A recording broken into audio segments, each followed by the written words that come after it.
We had in our hemisphere a regime that became a base of operation for virtually every competitor, adversary, and enemy in the world. For decades, Cuba wasn't just an ally, it was the brain running the entire system. Cuba was the brains, and Chavez, Venezuela, was the muscles. A structure built over decades is breaking.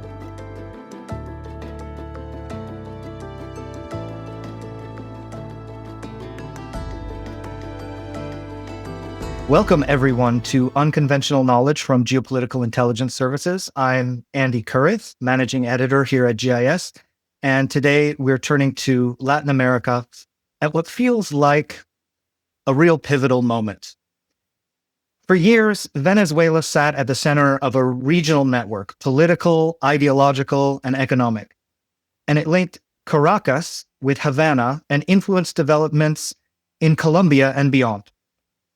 But now, with Nicolás Maduro removed and an interim leadership in place, the balance is shifting. The big question is not just what happens inside Venezuela, but what this means for Cuba and Colombia, two governments that suddenly find themselves under renewed scrutiny and pressure from Washington. Our guest today is Alejandro Peña Esclusa, a Venezuelan engineer, political analyst, former Venezuelan presidential candidate, and a longtime observer of the region's ideological and security networks. His reports for GIS have tracked everything from regime change dynamics in Caracas to the Sao Paulo Forum and China's growing footprint in Latin America. Alejandro, it's great to have you with us. Thank you for joining us. Thank you very much for the invitation, Andy. I'm glad to be with you. Thanks. Alejandro, your work has consistently emphasized that Venezuela is not an isolated case. It's part of a broader system. So today, we're going to explore what happens when the central pillar of that system weakens. Let's start with the most basic question, and that is, what is the political reality in Venezuela right now? We have an interim president in place. There are reports of detainees being released and talk of an amnesty law. There are also signs that the new leadership has made concessions to Washington, particularly regarding oil sales and normalization. So, in your view, is this a genuine transition or just a tactical reset, or is this just the same regime with a different face? Well, there is a transition. It's vulnerable. It's dangerous. It's fragile, but there is a transition because there is a supervised interim government. That is, the interim president, Delcy Rodriguez, has, if you can call it that way, a gun in her head, pointed at her head by the United States, because she's very afraid that it might happen to her, that what happened to Nicolás Maduro, which was very impressive. It was a very efficient and impressive operation. So she's following orders. This is what's happening. Of course, she and her friends, her allies, are trying to sabotage to slower the process of transition. But I would say that, yes, we are in transition. It's not going to be easy. She's not trustable, Delcy Rodriguez. She belongs to the same criminal network as Nicolás Maduro. So she's forced to do things, but she's not happy with it. We have to see in the following months, because remember, this only started to happen the 3rd of January. So this is just beginning. But we will see if she complies 100% with the United States or if she doesn't. Well, that's a great point. This is really early on in that process. So what would you tell our audience to look for over the next, say, 30 to 90 days that would indicate that there's really movement there, that there's a transition actually happening, or that the resistance inside the regime, the attempts to sabotage, are more effective? Well, so some things have to be seen. One very important that started last week was, let's say, that the Cuban occupation forces, and it's very hard to say that way, but it's the truth. There's a Cuban occupation army inside of Venezuela, and one very important point to watch out if these Cubans go away from Venezuela as the United States has ordered to happen. And yes, it is beginning to happen. In last week, we saw pictures of Cubans going back to their country. That's very important. The other important thing is the release of the political prisoners, because you see, Andy, the transition has to finish with an election. But if the opposition political forces inside of Venezuela are worried or scared to speak, then there is not a real electoral process. So one important thing to happen is a total release of political prisoners, and very important that the revolving door, that is to put new political prisoners inside the jails, does not happen. So people feel free to speak, to do campaign all over the country. This is not happening yet. They've only released, let's say, 30% of the political prisoners. Are 11,000 people persecuted, which is my case, as a matter of fact. And the amnesty law is not 100% good. It's only, let's say, half and half. So we'll see in the few months to come if this happens or not. On the economy, I think things, as we're going to probably speak during the interview, much better, because Delcy Rodriguez interim regime, they want to maintain political power, but they also want to better the economy. And in a way, what the United States is doing right now in Venezuela, it's convenient for both parties and for the Venezuelan people as well. Those are great concrete things to look for, and I'm sure that our audience will. And you mentioned the economy, which leads us to the next critical question for Venezuela, which is oil, right? Washington has encouraged major oil companies to consider investing in Venezuela again. At the same time, a lot of voices in the industry are saying that Venezuela remains essentially uninvestable. We had a report on this very recently from our energy expert, Carol Knackley, on GIS. They say it's uninvestable without durable legal protections and changes to hydrocarbon laws in the country. Chevron is operating there, continues to do so, and has modestly increased production, but it remains cautious about broader investment. So what's the realistic scenario, as far as you can see, for Venezuelan oil production over the next, say, year or two? Well, some companies will still invest, even though there's not legally, there are not all the guarantees.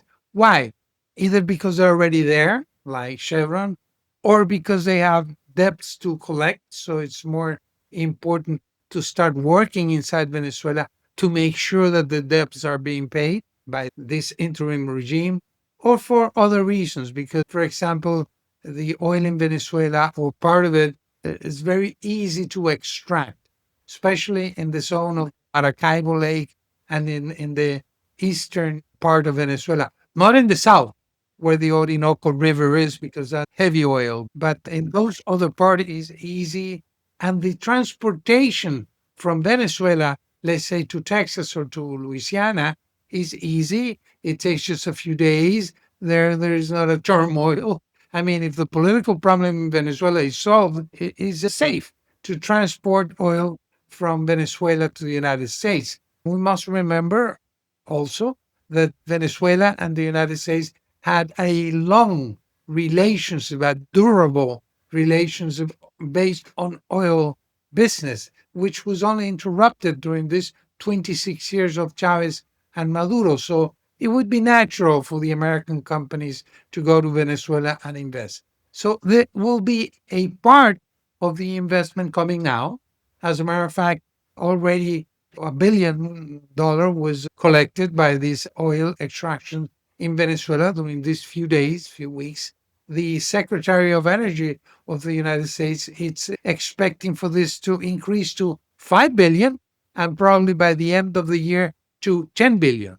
So that's not a lot of money, but for Venezuela, in the current crisis that it's experimenting, it is a lot of money, and it'll somehow recover the economy slowly but surely. Because when you have a catastrophe like we have in Venezuela now, $10 billion, it'll solve things. For example, just to give you an example, with the amount of oil that has been sold already in the international markets, there have been 2 shipments of medicine to Venezuela, which is being administered by the American embassy in Caracas.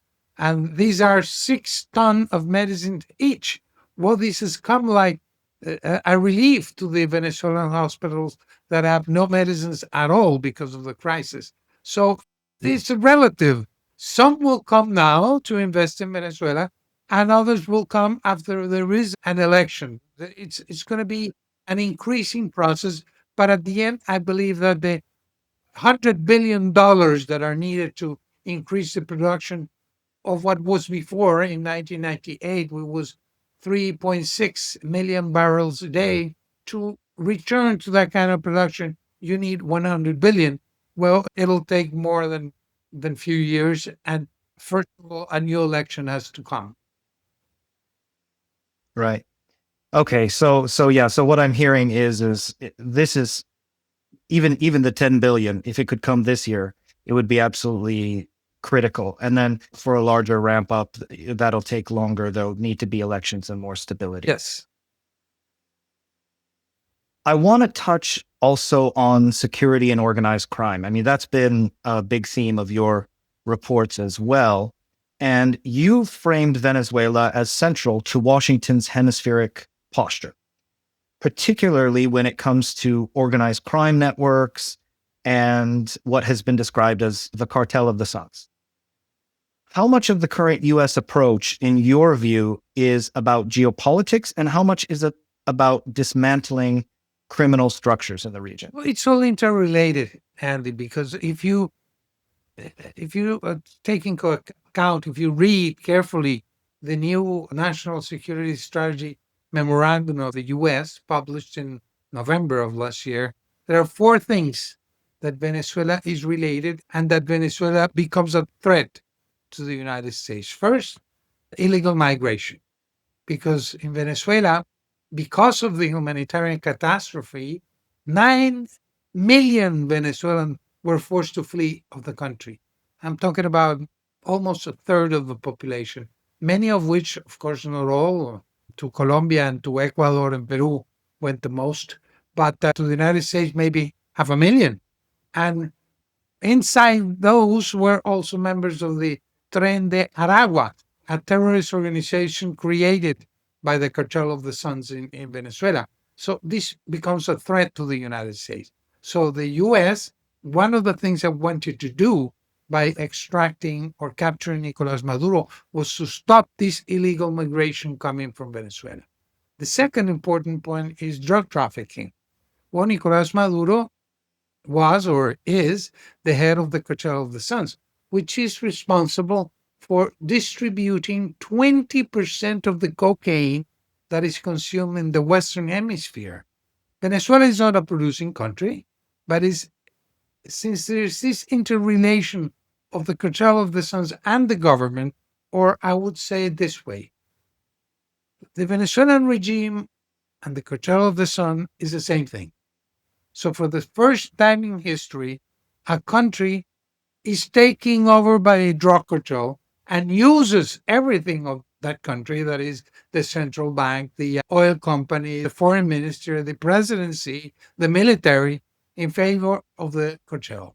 So Venezuela became the main provider of drugs to the United States. So that's the second thing that is related to the National Security Strategy Memorandum of the U.S. The third thing is the energetic or energy autosufficiency or security of the U.S. Because during Chavez and Maduro, not only was Venezuela not giving the oil to the United States, but it was giving it to the adversaries of the U.S. abroad. So a country which is very close to the United States was using that oil against the interests of the United States. And the fourth and probably most important is that Venezuela became a platform for the activities of Russia, China, and Iran in the region. From there, these three extracontinental powers expanded all over Latin America. As you know, Iran built a factory of drones, Iranian drones built in Venezuela.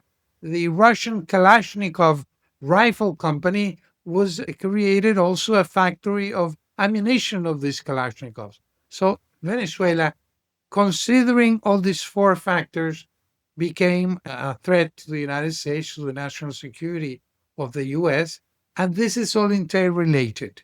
This is why Donald Trump decided and ordered the capture of Maduro, but after offering him many times a way out, as Marco Rubio has said it, they offered him, you can go do whatever you want, but go. And he decided to stay, and this is how it ended up in his capture. All right. Yeah, that makes a lot of sense, that the security element was a geopolitical element in your view, Yes. right? Let's move on to Cuba, because Caracas and Havana have been very close over the years, over these 26 years that you mentioned. But recently, the Cuban peso hit record lows on the informal market. The country's facing a deepening energy and economic crisis. And as you mentioned, just recently it was revealed that significant numbers of Cuban security advisors and even doctors, I believe, are leaving Venezuela.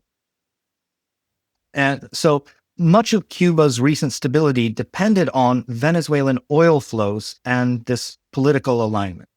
So now that Venezuela is in this flux, how serious is the pressure on Havana right now? Very serious. Cuba does not produce anything because the communists destroy the economy, as you know. So they depended on their most important service. What was or what is what Cuban offers? The first exportation product, social control. They sell that to other people, also military service, security service. So they offered to Venezuela the possibility for Chavez and then to Maduro to stay in power indefinitely with the help of Cuban control system. That is espionage, the control of the ID offices, the control of the different cities, the control of the military. So they offer that. And these agents that did that work came to Venezuela disguised as medical forces or as sports trainers, but they were all really intelligence service members. And this is why first Chavez and then Maduro decided to give a lot of money to Cuba and to sustain the regime. Now that they don't have that money anymore, because they were sustained, Cuba was sustained first by the Soviet Union, then by Chavez and the Venezuelan regime, and later, during these last years, by the cartel of the Suns. But now that they don't have the support of Venezuela, I think there will come an important change, not only in Cuba, but also in Nicaragua. That is, the relation of Cuba, Venezuela, and Nicaragua is very close, and these three dictatorships have the same, let's say, future under the new U.S. strategic memorandum, security memorandum. If Washington decides to increase pressure further on Cuba, I understand that the deliveries of oil from Venezuela have reduced or stopped to some degree. Not at all. If 100% stopped. 100% stopped, right? So where is Cuba getting its oil from now, and who's helping keep Cuba afloat? Well, nobody's willing. And, the Cuban foreign minister went to Russia and he tried to obtain help from Russia, but they just obtained declarations. Russia is involved in its problem with Ukraine.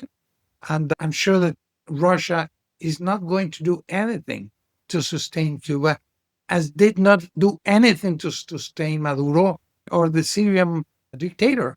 They do not have now the capabilities nor the will to do it because they have their own problems. China is worried about other things, and China it's more concentrated in having a good relationship with Trump, and they will not risk that by helping Cuba.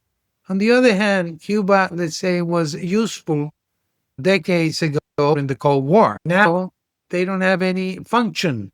Of course, they're a symbol for the left. It's the longest dictatorship, leftist system in our country, and it had a very important role as the brains of not only the Venezuelan regime but also the Sao Paulo Forum.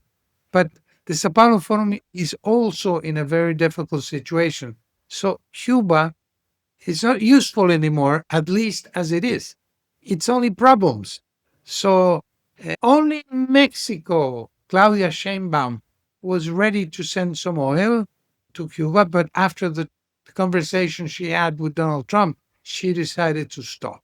So this, let's say, strangling of the Cuban economy and the Cuban energy will force Cuba somehow to negotiate or to evolve. And yeah, that was my next question. What is the US after? Do you think the US just wants to extract some kind of concessions, or is it after full scale regime change?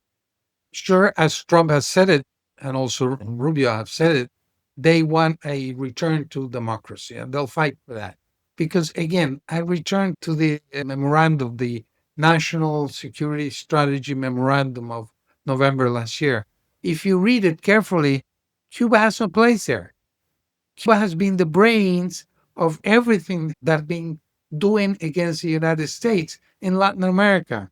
For example, let's think of this. Chavez was a Cuban puppet, but maybe people did not know that. But in the case of Maduro, when he was captured, all 32 bodyguards that were killed by the Delta forces, the American, they were all Cuban. That means that Maduro was a total Cuban puppet. And let's ask ourselves, could Maduro create the Cartel of the Suns or the Tren de Aragua without the authorization or supervision of Cuba? Impossible. He was following orders from Cuba.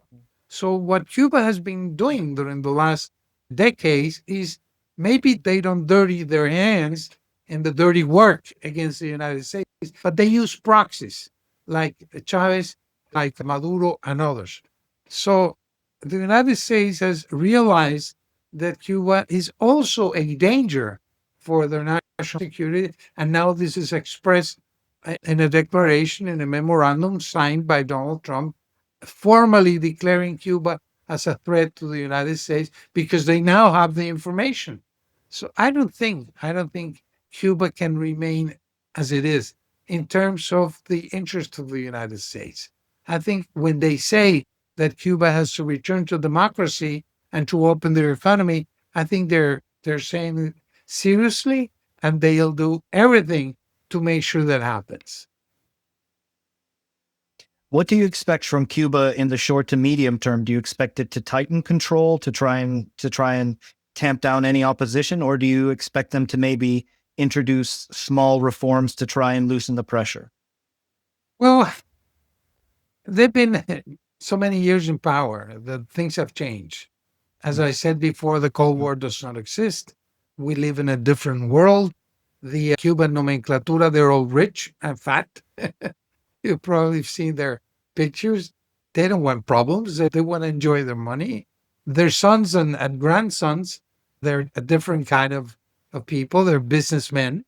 So for them, it would be convenient to cut a deal with the United States and probably use the Venezuelan method or model, which is this: the method of having themselves, in the case of Venezuela, the Chavistas, in the case of Cuba, the Castro communists, themselves to manage their own capitulation, their own change, to manage a transformation from Cuban dictatorship to a Cuban democracy and holding elections. It'll probably be difficult, but it's happening because as many newspapers have said it, and there's information coming out of the conversations between the United States and Cuba in these regards. And not only this is happening, but the names of those who are negotiating also came out. In the case of the United States will be Marco Rubio, who, as you know, is Cuban origins. And from Cuba is talking one of the grandsons of Raúl Castro, the brother of Fidel Castro. Raúl Castro is still, even though he's old, he is the political head of Cuba. Díaz-Canel, the president, is only a puppet. So his grandson, his name is Raúl Guillermo Rodríguez Castro, is negotiating with Rubio some sort of transformation. I believe that they're afraid of what happened in Venezuela, as also Gustavo Petro is afraid, is an attack so efficient, so overwhelming that they better comply with what the United States wants, or else. So they're talking, and probably because of this personality of Trump, who is a person who is willing to do unorthodox deals, I think Trump will let them manage their own transition, as is happening in Venezuela. I'm taking some time to answering this question, but me as a Venezuelan and many others were surprised with what Trump did. I mean, we all thought that if you capture Maduro, then Maria Corina Machado and the elected president Mundo Gonzalez would be brought to Venezuela and they started to govern the country. But that was not possible because after you have a 26 dictatorship in command of Venezuela, that was not realistic. So Trump and Rubio decided to create a different kind of transition using the same dictatorship to dismantle the dictatorship. This is a surprise, but it's even more important to do so in Cuba because they've been 3 times 26 years. So probably they'll reach an agreement for the Cuban dictatorship to dismantle itself with benefits for those who ruled or who rule now the island. You mentioned Gustavo Petro, and I want to get to Colombia in just a second, but a couple of times now, you've mentioned, and we've mentioned, the Sao Paulo Forum. And I'm not sure that that's something that, readers of GIS will be familiar with it and your reports on it. But maybe could you just give a description of what that is very quickly in case some of our audience doesn't know exactly what that is? Because frankly, before I started reading up on the region, before I started really digging into the region, I hadn't heard of the Sao Paulo Forum. Of course. Before. After the fall of the Berlin Wall, and then before the disintegration of the Soviet Union, Fidel Castro was a very intelligent man, very evil, but very intelligent. He decided to substitute the support he was receiving from the Soviet Union for a different kind of organization. So he talked to Lula da Silva, who was not president then, who was only a union, but he had an important party, the Partido dos Trabalhadores in Portuguese, which means the Workers' Party. And they too decided to organize a meeting in the city of Sao Paulo in a hotel. This was on the 3rd and the 4th of July of 1990. That is a few months after the fall of the Berlin Wall. And there came leaders from all over Latin America, leftist leaders, and they created there the Sao Paulo Forum, which is called that way because of the city where it was found.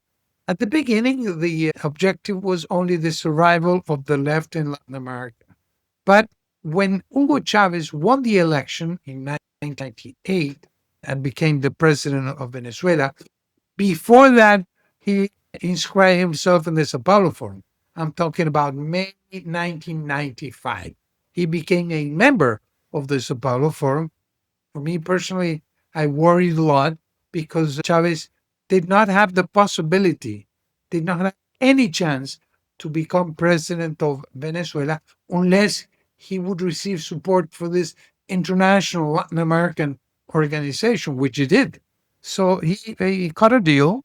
He said, well, you help me become president of Venezuela. And when I become president of Venezuela, I will finance you all. And this is what he did. With the help of the Sao Paulo Forum, he became president. And when he became president, he took power in 1990, January, and he started to finance all his friends from the Sao Paulo Forum. By the year 2009, the Sao Paulo Forum had 14 acting presidents simultaneously in power. So it became probably the most important political current or organization in Latin America. And this was all run by Cuba. Cuba was the brains, and Chavez, Venezuela, was the muscles. So this is how the first red tide, it's called, came to power in these few years from the creation of the Sao Paulo Forum, 2009.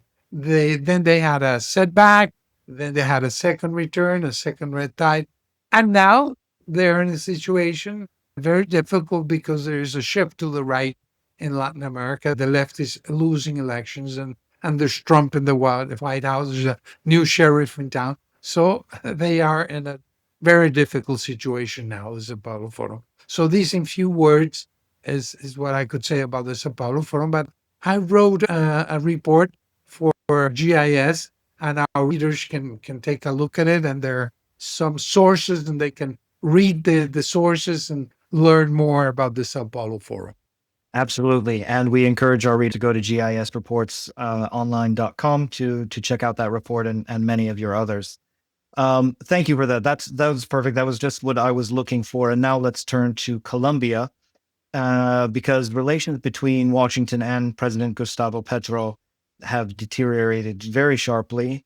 There have been accusations, suspension of certain forms of cooperation, escalating rhetoric, and all this especially in the context of Venezuela and drugs policy. So how much direct pressure is on Gustavo Petro right now, politically, economically, personally? How under pressure is he? I can tell you a lot of pressure, because the first thing it changed his mind was the Operation Absolute Resolve, where Maduro was captured the 3rd of January. Why? Because in only 2 hours, just 2 hours, the U.S. forces were able to destroy all this rhetoric about the capacity of Russian weapons and Chinese radars of defending Venezuela. 2 hours. It's in 2 hours. They were destroyed. And they were able to capture Maduro without a single casualty. I mean, the Venezuelan army was totally overwhelmed. And everybody in the region worried about that. They say, wow, this is a message of overwhelming superiority, overwhelming technology. So we have to take care of ourselves, because if not, the same thing can happen to us. So this is exactly what Gustavo Petro thought. So when he was invited to meet with Trump in the White House, the very same day he was traveling to Washington, he offered a gift. What gift was this? Was the handing in extradition one of the most important drug lords of Colombia. His name is Andres Felipe Marin. So they hand him to the U.S. just before the meeting. And before returning to Colombia, he didn't even land in Colombia. Petro authorized the bombarding of a very important drug trafficking zone, which is called El Catatumbo, because Colombia produces, let's say, almost 70% of the coke that grows in the world is grown in Colombia. And the most important part, where the guerrillas are, and it's in the border with Venezuela, is El Catatumbo.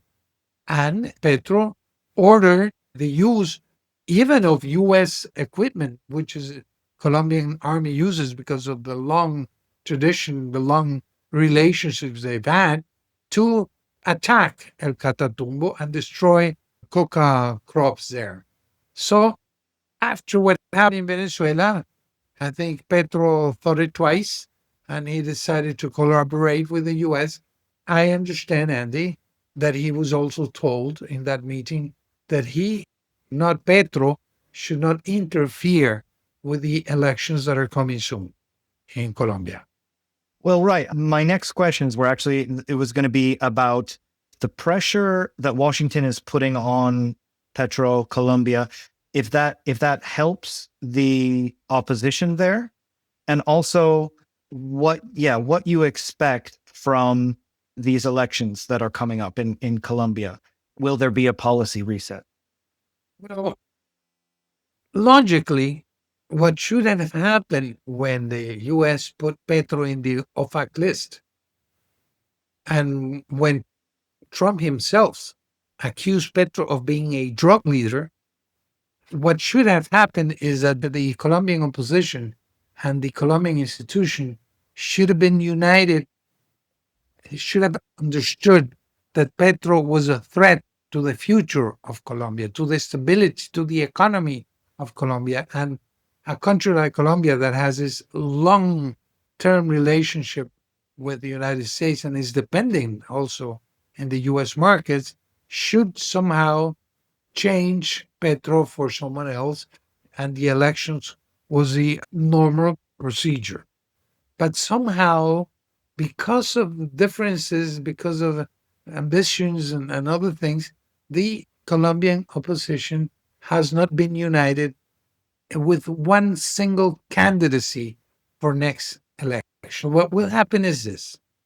The 8th March, there will be parliamentarian elections, because in Colombia they separate Congress from presidential election. And there will also be the same day the primaries elections for center, left, and right different candidates, because believe it or not, and there are 100 candidates in Colombia. Would you believe that?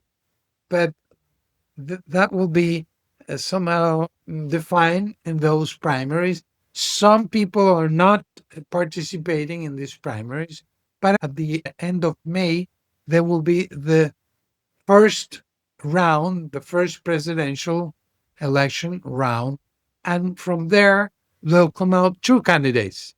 If you ask me, and according to the elections, I wanted to say the polls, there are 2 candidates that will come out after this process that begins the 8th of March and ends the 31st of May. And those 2 candidates will be on the Petro side, on the left side, Ivan Cepeda, who, in my opinion, is even more dangerous than Petro, because his father was a leader of the FARC, and he's totally ideological. He's very intelligent. He's very radical, and he's a threat for the future of Colombia and for the security of the U.S. And on the other hand, on the right side, according to the polls, it'll come out someone who is an outsider, who does not have a political party to support him, only alliances. His name is Abelardo de la Espriella. When that happens, when 2 candidates come out from the left and from the right, and all this turmoil is defined, of these candidates is defined, probably Donald Trump is going to do the same thing as he did in Argentina and Honduras, which is to endorse the right-wing candidate. That should happen. And at the end, probably this right-wing candidate, whoever it is, should win the election. That's something for us to watch. Let's look at the broader picture. We talked about the Sao Paulo Forum, and you've long argued that these countries are linked and work together through the Sao Paulo Forum and other methods. So now we see Venezuela weakening and potentially reorienting. So, as you mentioned before, the Sao Paulo Forum, for example, is weakening. Do you expect it to fragment, break apart, die, adapt, go underground? What do you see for the future of these organizations, specifically the Sao Paulo Forum, these networks of cooperation between leftists in the region? Well, I wrote about it in one of my reports for GIS, and I think the most probable scenario is that the Sao Paulo Forum, let's say, will lower its volume, will try to work more on narratives, less politically open, relate itself with China, which is the future for the Latin American left, China, and that they'll probably wait for better times. But under Donald Trump and under this memorandum of national security strategy of the U.S., the Sao Paulo Forum has no chance. Also, I think that the capture of Maduro and the information that will come out about the dirty deals of Maduro and the cartel of the Suns with leftist candidates in Latin America, it will harm them very much. And so they have to wait. They have to, let's say, freeze for some time and wait for, I hope they don't come back, but they return in a better moment because now their situation is very bad. And when we talk about the broader picture, of course, we have to talk about China. As you've also written, China's role in Latin America has grown significantly over the past 2 decades. Trade, infrastructure, telecommunications, minerals. And Venezuela was one of Beijing's major footholds in the region. So does Venezuela's reorientation create an opening for the United States to roll back Chinese influence? Or, and I think you would say it does probably create that opportunity, but do you think China will simply reroute its strategy through other capitals? Or do you think this is really a moment where the United States can consolidate its position? Well, they're already working with other capitals. They're working very closely with Lula. There are several countries in Latin America, including Argentina, that depend on Chinese market. If they would not sell their products to China, their situation would be very difficult. Thus, they use that Chinese as a leverage for political reasons, because at the beginning, their investments look only economically, but at the end, they have a political and even military intentions. So even though Venezuela was the first bet for China, they've now expanded all over. From 2% commerce they had with South America, I'm not talking about the whole Latin America, but South America, from 2%, it expanded to being the most important commercial partner of South America in only 24 years. And Lula is playing a part in this because Lula is not only the founder of the Sao Paulo Forum, but he's totally anti-American.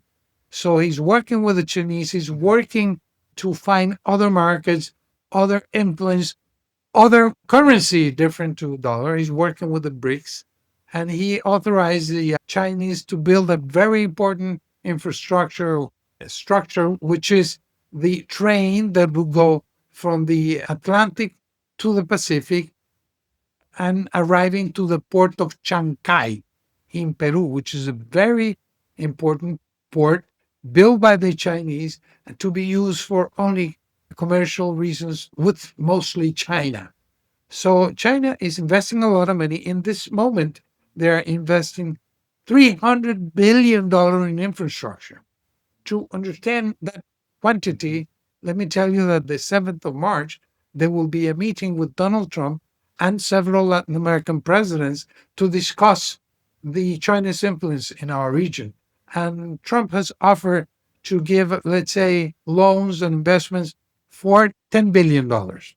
So compare those $10 billion with the $300 billion that China is already investing only in infrastructure, besides the commercial and other, and technology and etc.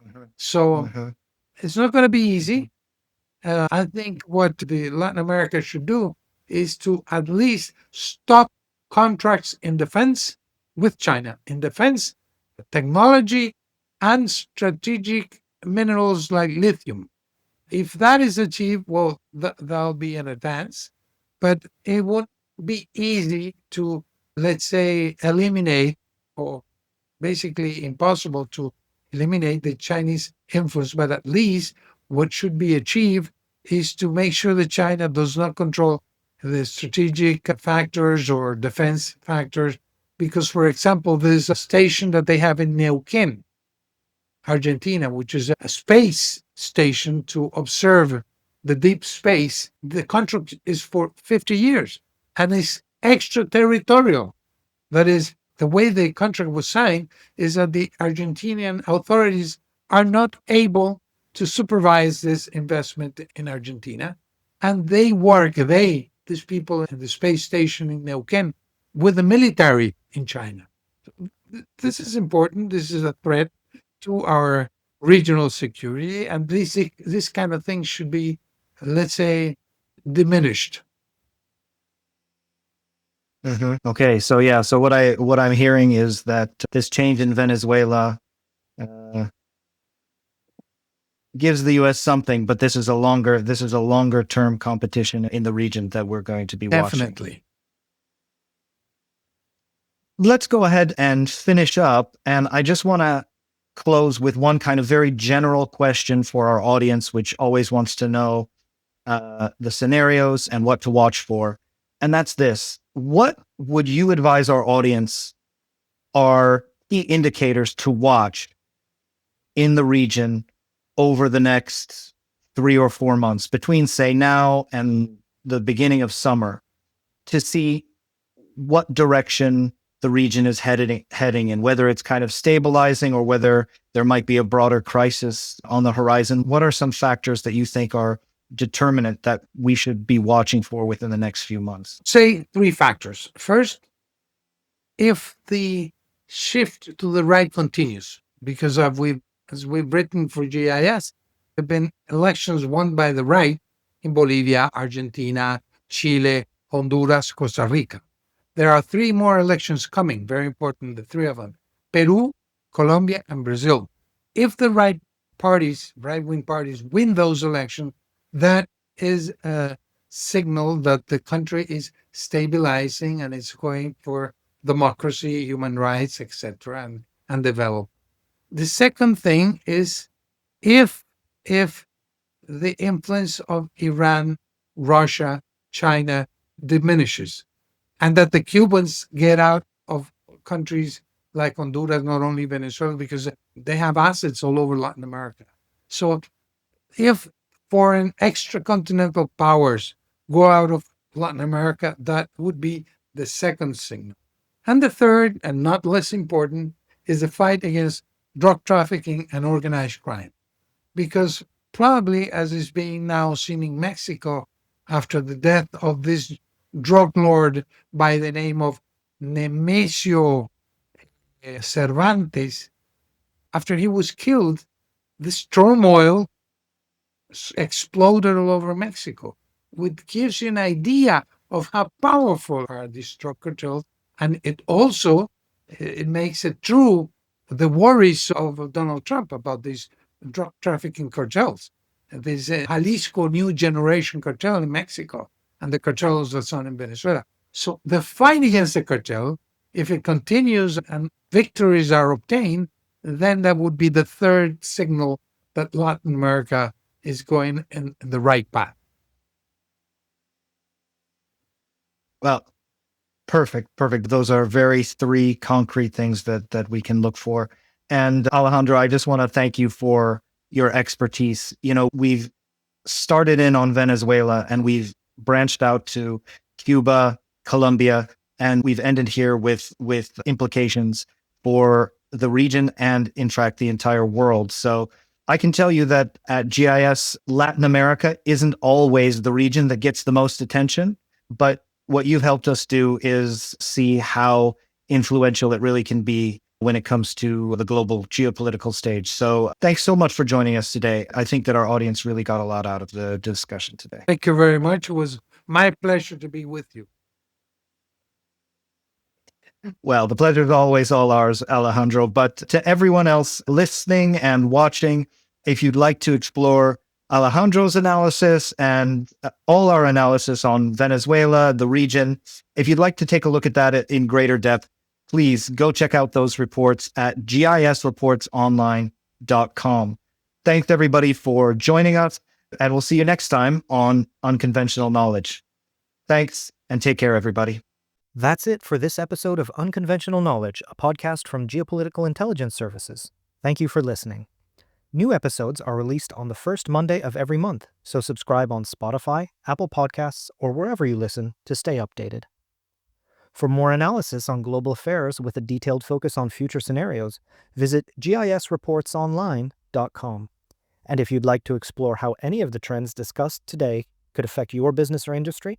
Email us at advisory@gis.li for a consultation or a custom report. We'll see you next month.